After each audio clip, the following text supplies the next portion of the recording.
On the news tonight, I'm not a party in the U.S. drug case, Tinubu tells tribunal. My life in danger, says ex-Lagos deputy governor. Ikpeazu charges incoming president on all-inclusive government. Also, why I sponsored bill on compulsory 5 years practice for doctors, Johnson. On sport, Victor Osimhen targets and eyes African Footballer of the Year award. For more updates on YouTube, our handle is BGI TV Current. Kindly subscribe and click on the notification bell. Select option all to access our broadcast. On Facebook, Bagede Imo with Alawiye Adebayo. Please like and follow the page. Now the news in detail. The president-elect Asiwaju Bola Ahmed Tinubu has told the Presidential Election Petition Tribunal sitting at the Court of Appeal in Abuja that he was not a party in the drug case that was said to have been filed against him by the United States of America government in 1993. Tinubu, in his response to the petition by Labour Party candidate Mr. Peter Obi, said since he was not a party in a criminal case, he was eminently qualified to contest the February 25th presidential election. Shortly after the Independent National Electoral Commission, INEC, declared Tinubu the winner of the election, the LP and its candidates approached the tribunal for an order to nullify the election. But Tinubu and Shetima, in their response to the petition, urged the tribunal to dismiss the petition by Obi and the LP. The second respondent herein named was not a party or defendant in the case, said number 9364483. The second respondent was/is not one of the listed parties in the decision Illinois Eastern Division in case number 936C4483 delivered on October 4th, 1993, was not rendered by a court or tribunal created pursuant to any written law in Nigeria. This honorable court lacks the jurisdiction to enforce the purported judgment of the court in accordance with the Constitution of the Federal Republic of Nigeria, 1999 as amended. Going on to the next story. The first female democratically elected deputy governor in Nigeria, Alhaja Senator Ojikutu, has raised an alarm that her life is under threat over the election of former governor of Lagos State, Asiwaju Bola Ahmed Tinubu, as the president-elect. The former deputy governor under Sir Michael Otedola between 1992 to 1993 also declared that she had commenced the process of renouncing her Nigerian citizenship as she had promised to do if Tinubu emerged the president. Speaking with newsmen at her residence in Ikoyi, Lagos, the former number 2 citizen of the state said her problem with Tinubu started over 20 years ago when she opposed his governorship ambition. She said since then, all efforts to reach a truce with him has proved abortive. She recalled that there was a reconciliatory move attempted by former President Olusegun Obasanjo, which also failed. According to her, with the impending inauguration of Tinubu on May 29th, her life is in danger. When he won, people called me and said he had won, and that he would not do anything bad to me, but I know this man, and I've known him for over 20 years now. I know what he has done to me personally. So she said. Going on to the next story. Abia State Governor Dr. Okezie Ikpeazu has called on the incoming president to run an all-inclusive government that would give citizens equal rights to contribute their quota towards the development of the nation, irrespective of tribe, religion, and status. He said running all and inclusive government would open a new visa to identify and address some of the challenges confronting the nation, including insecurity, economy, infrastructure, and many others.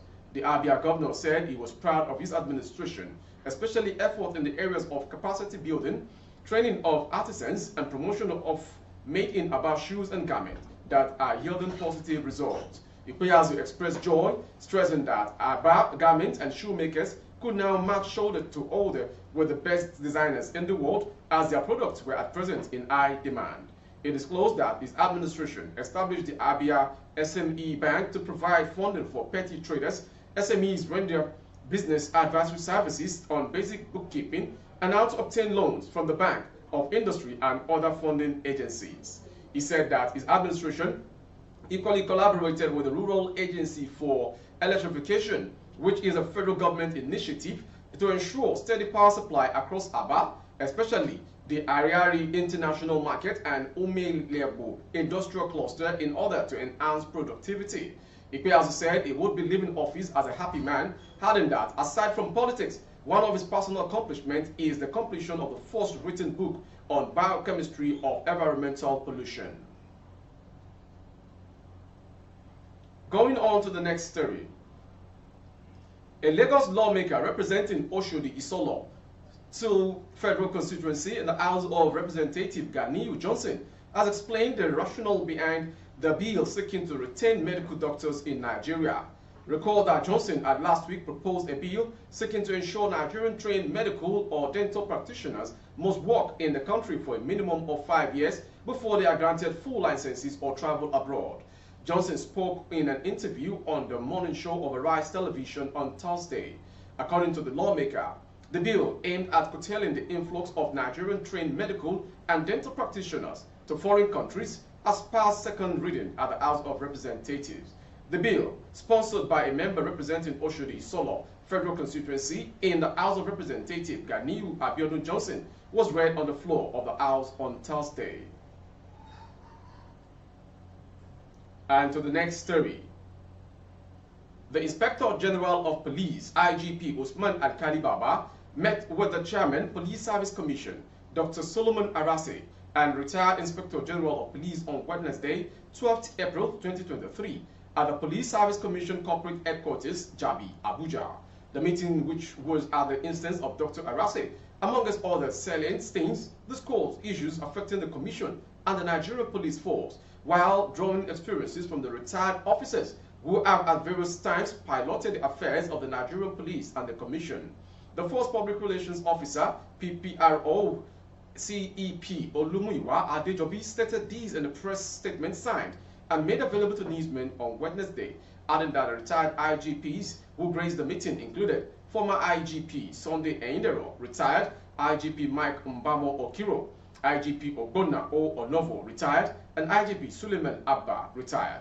The statement stated further that the chairman appreciated the IGP and the retired IGPs for honoring his invitation while assuring that the commission under him will not relent in making sure that the welfare of police officers and men are well catered to.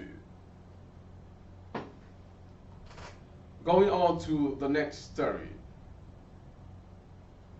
The men of the 23 Armored Brigade Yola have arrested a kidnapping kingpin, Mr. Salihu Ibrahim, and 24 other suspects operating within the northern and southern parts of the country. Mr. Salihu Ibrahim, who had been in security watch list, was found in possession of a submachine gun with 5 rounds of 9mm ammunition and a Beretta pistol after a raid to his hideout in Daude Hills. Millions of naira paid as money by the victims of abductors were also recovered during the raid. Addressing the press conference in Yola, Brigadier General Mohammed Jibrin Gambo explained that the suspected kingpin has been on force watch list for the past 3 years, adding that the suspect has been identified as the mastermind behind most of the kidnappings in the area and even in southern parts of the country. The commander said this briefing was necessary because of the special incident recorded during several internal security operations carried out by the brigade, and also to provide an avenue for interaction between the brigade and the general populace. He said the command has also intensified effort to ensure the activities of miscreants are reduced to the barest minimum within Adamawa. General Gambo said in the past 8 months, the brigade has recorded successes in taming the tide of criminal activities rocking the communities and individuals within its operational areas, urging and using both kinetic and non-kinetic operational approaches to achieve successes, which led to the arrest of 22 syndicates of kidnappers, some with AK-47 rifles, others with locally made weapons. Southern parts of the country. Mr. Ibrahim, who had been on the security watch list, was arrested with a submachine gun, ammunition, and a Beretta pistol after a raid on his hideout at Snowday Hills. Millions of naira paid as ransom by the victims of abductors were also recovered during the raid. While addressing a press conference in Yola, Brigadier General Mohammed Gambo explains that the suspected kingpin has been identified as a mastermind behind most of the kidnappings in the area and even in southern parts of the country. The commander said this will provide an avenue for interaction between the brigade and the general populace. He also said the command has intensified efforts to ensure the activities of miscreants are reduced to the barest minimum within Adamawa State. This briefing has become necessary because of the special incidents recorded during several internal security operations carried out by the brigade. Also, it is intended to provide an avenue for interaction between the brigade and the general populace as the brigade intensifies its efforts to ensure the activities of miscreants are reduced to the barest minimum within Adamawa State. In the past 8 months, the brigade has recorded several successes in stemming the tide of criminal activities, attacks on individuals and communities within its area of responsibility. It is pertinent to reiterate that the troops so deep. Come back. The Lagos State Emergency Management Agency has revealed that there were no casualties in the collapsed building at Banana Island, Ikoyi area of Lagos State. In a statement titled Situation Report on the Collapsed Building at 4th Avenue, Banana Island, Ikoyi, on the agency's Facebook page on Wednesday, it partly read, upon the arrival of the Lasema response team at the scene of the incident, a 6-story building under construction was found to have collapsed. Information gathered revealed that the building collapsed as a result of truck that ran into the building.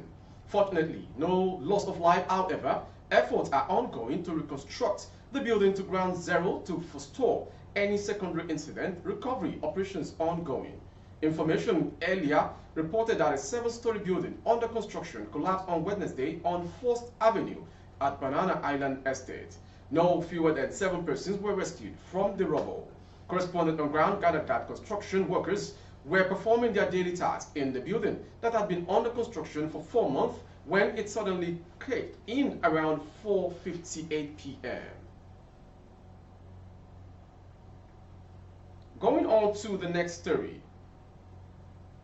About 9 persons have been killed by suspected Fulani militias in Ruji and Atakja, village of Atiap Chimdam, Zango Kataf, local government area of Kaduna State. Reports have it that a young man was allegedly butchered in Ruji village, while 8 persons were also killed at Atakba village on Wednesday night. 3 others injured have been rushed to the hospital for medical treatment. Information records that a village close to Zango Oben, Ongwa Wakili, was attacked and about 17 persons were killed by suspected Fulani militias in Atiap Chiefdom recently. The National President Atiap Community Development Association, ACDA, Dr. Samuel Achi, said that presently the situation in Atiap village was very tense. Samuel said, surprisingly, there are security personnel very close to the village where the 8 people were killed, but they could not rescue the villagers from the attackers. The attackers went to the village and carried out their mission and went away without any intervention from the security personnel on ground. Going on to the foreign story. The United Kingdom government has apologized to Mr. Peter Obi after immigration officials admitted wrongly giving the Labour Party presidential candidate a detention note. The officials had detained Peter Obi for committing several alleged financial crimes, and only to find out that he was only being assassinated. They also said the uncomplimentary treatment he received was completely unacceptable and issued a personal apology. Frankly, the immigration officials' action has been appalling, and we are sorry. Immigration authorities apologized. Obi was unlawfully detained and interrogated for hours by immigration officials at the Heathrow Airport in London on April 7, 2023. The head of Obideti Media Office, Darren Onifade, made this known in a statement issued on Wednesday. To end the world news is a sports story. Super Eagles striker Victor Osimhen has revealed that his utmost dream is to one day win the African Footballer of the Year award, information reveals. The last Nigerian to win the award was Nwankwo Kanu in 1999, when he edged Ghana's Samuel Kufo and Ivory Coast's Ibrahima Bakayoko to the gong. Osimhen's remarkable form this season for Napoli, who are closing in on the Serie A title for the first time in 33 years, has put him in good contention for the award, which no Nigerian player has won in the last 21 years. The 24-year-old Nigerian international is the highest scoring African player in Europe, this time with top 5 leagues with 21 goals, and he is third overall behind Manchester City Erling Haaland and Harry Kane of Tottenham, who have scored more goals than the former Lille striker. The pair have so far scored 30, 23 goals respectively. I'm not going to lie, it would be my dream to be African Footballer of the Year. Osimhen was quoted by Daily Mail. I was at a ceremony in 2015 when Pierre-Emerick Aubameyang won the award. As an African, you dream of this prize and maybe I can win, he concluded. That ends the world news this hour for BGI TV Current. Before we go, some major headlines. I am not a party in U.S. drug case, Tinubu tells Tribunal. On Tinubu, my life is in danger, says ex-Lagos Deputy Governor. Ikpeazu charges incoming government on all-inclusive government. And also, why I sponsored bill on compulsory 5-year practice for doctors, Johnson. And lastly, on sports. Osimhen eyes African Footballer of the Year award. For more updates on YouTube, our handle is BGI TV Current. Kindly subscribe and click on the notification bell. Select option all to access our broadcast. On Facebook, Gbagede Imo with Alawiye Adebayo. Please like and follow the page. For advert placement of your goods and services, coverage of events and functions, please dial the phone number streaming on your screen. I am Morive Rabila Lawal. Good evening.